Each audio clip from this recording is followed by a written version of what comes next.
नमस्कार दोस्तों, मैं आपका साथी कमल भिवानी आपके सामने एक नया टॉपिक लेकर आया हूँ, प्रस्तुत हूँ आज मेरे यूट्यूब चैनल सक्सेस स्टेप्स की तरफ से। सबसे पहले तो मेरे सभी यूट्यूब व्यूअर्स को मेरा राम राम, नमस्कार, सत श्री अकाल, आदाब, गुड मॉर्निंग। दोस्तों, आज हम जिस विषय पर बात करना चाहते हैं, जिस विषय पर बात करने के लिए मैं आपके समक्ष प्रस्तुत हूँ, वो मेरा विषय है भक्ति। जी हाँ दोस्तों, भजन, भक्ति, परमात्मा का नाम, सिमरन, बहुत से नामों से इसका उल्लेख किया गया है। तो आज मैं आपको इसी टॉपिक पर बात करने के लिए हाजिर हूँ, भक्ति। एक्चुअल में दोस्तों, सच्चाई में, वास्तव में भक्ति है क्या? पहला प्रश्न हमारे जहन में उठता है, हमारे दिमाग में उठता है कि भक्ति है क्या, कहाँ से उत्पन्न होती है और भक्ति की हमें ज़रूरत क्यों होती है, क्यों करनी चाहिए भक्ति,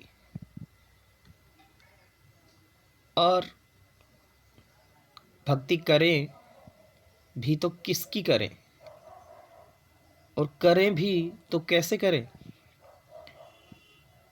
किन किन चीज़ों की भक्ति करने के लिए ज़रूरत होती है,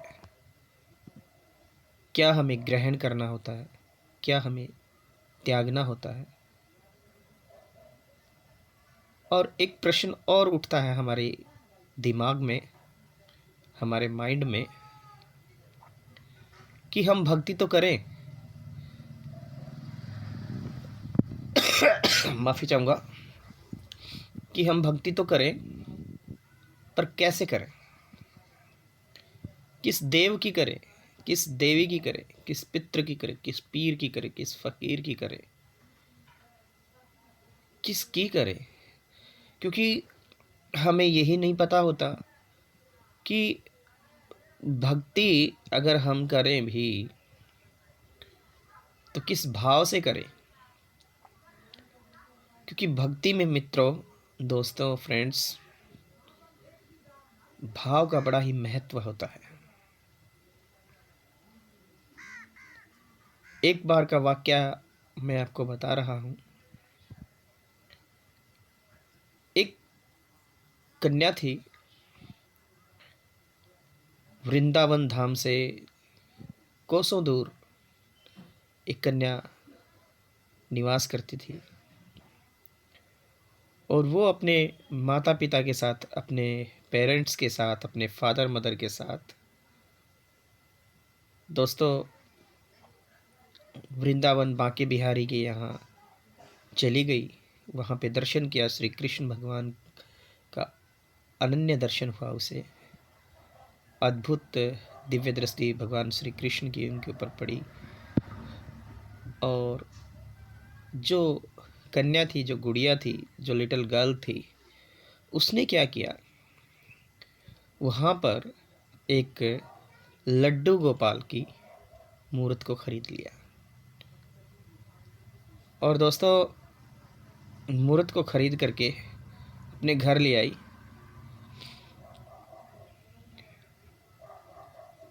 दोस्तों, मुझे थोड़ा सा आज कफ़ की प्रॉब्लम है, अगर बीच में खांसी की दिक्कत हो जाए तो माफ़ी चाहूँगा। तो गुड़िया जो है लड्डू गोपाल की मूर्त को खरीद ले आई, और लड्डू गोपाल जी को तरह तरह के भोग लगाती। वो लाने के बाद, घर पहुंचने के बाद, उससे रोज़ छोटे बच्चे की तरह हर रोज़ प्रतिदिन प्यार दुलार करती, खुद भी खेलती लड्डू गोपाल के साथ, और लड्डू गोपाल को भी खिलाती, और अपने पास सुलाती, और तरह तरह के व्यंजन भोग लड्डू गोपाल जी को लगाते। और श्री कृष्ण कन्हैया भी, श्री बांके बिहारी भी उस गुड़िया की भक्ति में इस तरह मग्न हो गए, इस तरह से खो गए कि उन्हें याद ही नहीं रहा कि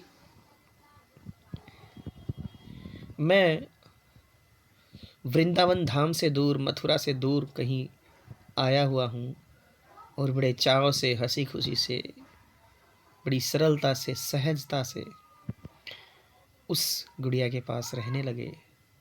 खुद भी हंसते, तरह तरह की लीलाएं दिखाते, परिवार में एक सौहार्दपूर्ण खुशी का माहौल पैदा कर दिया श्री कृष्ण जी ने। और उनकी कृपा से उनकी कृपा दृष्टि से उस घर में खुशहाली की ऐसी लहर आई, ऐसी बौछारें आई कि जैसे सूखा बाग हरा हो गया हो, जैसे सूखे हुए खलिहान खेत हरी भरी फसलों से लहलाने लगे हों। ऐसे ही उसके परिवार में खुशी की लहर दौड़ गई। जहाँ पर उसके माँ बाप को लड़के नहीं पैदा होते थे, वहाँ पे भी लड़का हो गया। तो ऐसी असीम कृपा भगवान कृष्ण की हुई। और दोस्तों, वो गुड़िया धीरे धीरे जवान अवस्था में हो गई और शादी के लायक हो गई, लेकिन उसने वृंदावन जाना नहीं छोड़ा, ना ही लड्डू गोपाल को ले जाना छोड़ा, ना ही लड्डू गोपाल की सेवा करनी छोड़ी। और दोस्तों, शादी हो गई। शादी होने के बाद वो ससुराल चली गई और साथ में ही बांके बिहारी श्री कृष्ण मुरारी बाल गोपाल लड्डू गोपाल जी को भी अपने साथ ले गई और अपनी ससुराल में भी लड्डू गोपाल जी की सेवा करती रही, करती रही, करती रही। और इस तरह से उस गुड़िया को 4 बच्चे हुए, जिनमें चारों ही लड़के थे। और लेकिन उस बेचारी माई ने लड्डू गोपाल की सेवा करनी नहीं छोड़ी। सुख में दुख में हर तरह से लड्डू गोपाल की सेवा करी।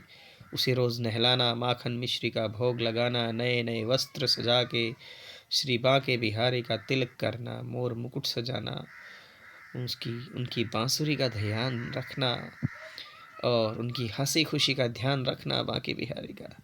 और इस तरह से श्री बांके बिहारी भी उनके स्वप्न में आकर आशीर्वाद देते, उनके साथ बाल गोपाल की क्रीड़ाएं लीलाएं रचते रहते। और वो माई दिन प्रतिदिन श्री बांके बिहारी की भक्ति में खोती रहती और हंसी खुशी उन्हीं की मस्ती में खोई रहती। 2400 घंटे श्री कृष्ण राधे, श्री कृष्ण राधे, श्री कृष्ण राधे की भक्ति में चूर होकर सब कुछ भुला दिया। एक ही नाम उस माई की जुबान पर था, श्री कृष्ण राधे, श्री कृष्ण राधे। और दोस्तों, वो माई जब बूढ़ी हुई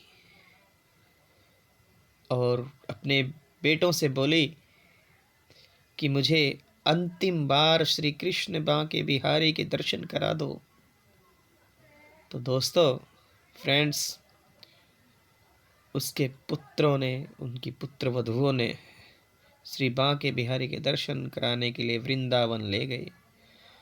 और कान्हा से बोली माई जाकर के दर्शन करके कि हे श्री कृष्ण मुरारी, अब मेरी ऐसी अवस्था नहीं रही कि मैं आपके दर्शन करने फिर से आ सकूं। तो हे मेरे लल्ला, हे मेरे श्री कृष्ण भगवान, मेरे घर से ही आप ये सोच लेना कि मैं आपके निरंतर दर्शन कर रही हूँ। और मेरे कान्हा, मेरे कृष्ण मुरलीधर, मेरे श्याम सलोने सांवरे, हे मेरे कृष्ण कन्हैया, हे मेरे लड्डू गोपाल बाल गोपाल, आपसे विनम्र निवेदन है कि आप मेरे साथ चलिए और मेरे साथ रहिए मेरे घर पर। और जैसी मुझसे सेवा बनेगी इस बुढ़ापे की जर्जर अवस्था में, मैं आपकी निरंतर सेवा करूँगी। तो इतना कहकर माई अपने घर पर आ गई। और फिर क्या था दोस्तों, भगवान कृष्ण की ऐसी असीम कृपा हुई कि सब भंडार भर गए उसके घर में। जितनी भी खामियां थी, कमियां थी, सब दिन प्रतिदिन दूर होती चली गई। और मैया ऐसे ही बाल गोपाल, लड्डू गोपाल की सेवा करती रही, माखन मिश्री का भोग लगाती, अपने लल्ला को नहलाती, अपने पुत्रों से भी ज़्यादा स्नेह, प्यार, अफेक्शन, लव अपने श्री कृष्ण कन्हैया से करती।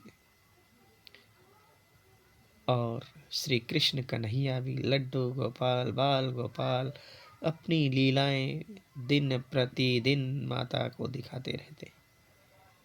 और दोस्तों, एक समय ऐसा आया कि उस माई की अवस्था बहुत जर्जर हो गई और वो माई चारपाई में लेट गई और उससे उठा नहीं जा रहा। हालत बद से बदतर हो गई और उसने कहा अपनी बहू से, जो कि कुछ कार्य कर रही थी, कि बहू मेरे बाल गोपाल, लड्डू गोपाल को नहला दो। और दोस्तों, खास बात ये थी उस दिन कि श्री कृष्ण जन्माष्टमी थी।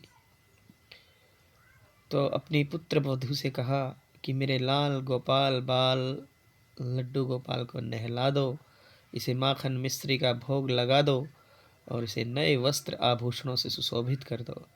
तो बहू ने कहा कि माते, हे मैया, मैं थोड़ा सिलाई का कार्य कर रही हूँ और जैसे ही ये काम ख़त्म होगा मैं आपके लड्डू गोपाल, बाल गोपाल को नहला दूँगी, पहले थोड़ा सिलाई का कार्य कर लूँ।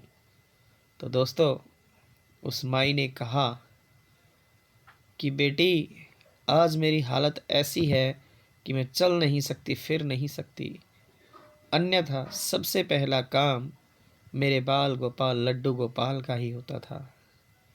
फिर भी आप अपना कार्य ख़त्म करके मेरे लड्डू गोपाल को नहला लीजिए। तो दोस्तों, जैसे ही उस बहू ने लड्डू गोपाल को उठाया तो लड्डू गोपाल की मूर्ति उस बहू के हाथ से छिटक गई और छिटक कर जमीन पर धय से गिर पड़ी। दोस्तों, उस बेचारी बुढ़िया माई के दिमाग में, दिल में एक अजीब सी धड़कन पैदा हो गई। ऐसे मानो कि दुनिया की सारी चीज़ें उससे दूर हो गई और एक बिजली की तरह करंट सा उसके शरीर में दौड़ गया कि हे भगवान, ये क्या हुआ। और दोस्तों, अपनी बहू से कहा कि बहू, क्या हुआ, मेरा लल्ला ठीक तो है। बहू ने जवाब दिया कि माँ, कुछ नहीं, थोड़ी सी लल्ला की मूर्ति गिर गई थी। तो माँ ने कहा, अरे डॉक्टर को बुलाओ, वैद्य को बुलाओ, मेरे लल्ला को दिखाओ, कहीं मेरे लल्ला की तबीयत तो ख़राब नहीं, मेरे लल्ला की जान पे जोखिम तो नहीं है, क्योंकि गिरने से चोट लगी है, मेरे लल्ला को मेरे पास तो लाओ, डॉक्टर को बुलाओ। और दोस्तों, इस तरह से उस माई ने रट पकड़ ली। पूरा मोहल्ला इकट्ठा हो गया, ज़ोर ज़ोर से चिल्लाने लगे कि मेरे लड्डू गोपाल को दिखाओ, अरे डॉक्टर को बुलाओ, वैद्य हकीम को तो बुलाओ। और दोस्तों, इतने में ही मोहल्ला इकट्ठा होने के बाद पूरे गांव के लोग इकट्ठे हो गए। तो एक समझदार आदमी ने उसके बेटों से पूछा कि क्या बात है भाई, आपकी माताश्री इतना क्यों ज़ोर ज़ोर से चिल्ला रही हैं, क्या हुआ है आपके घर में। तो उस समझदार आदमी को माताश्री बुढ़िया वाले मीन्स उस माई के लड़के ने जवाब दिया कि कुछ भी नहीं हुआ है, मेरे घर में सिर्फ ये लड्डू गोपाल की मूर्ति गिर गई थी और मेरी माँ को तो वहम है और वहम का कोई इलाज नहीं है। ये मूर्ति तो पीतल की है कभी पीतल की मूर्ति को भी चोट लगती है।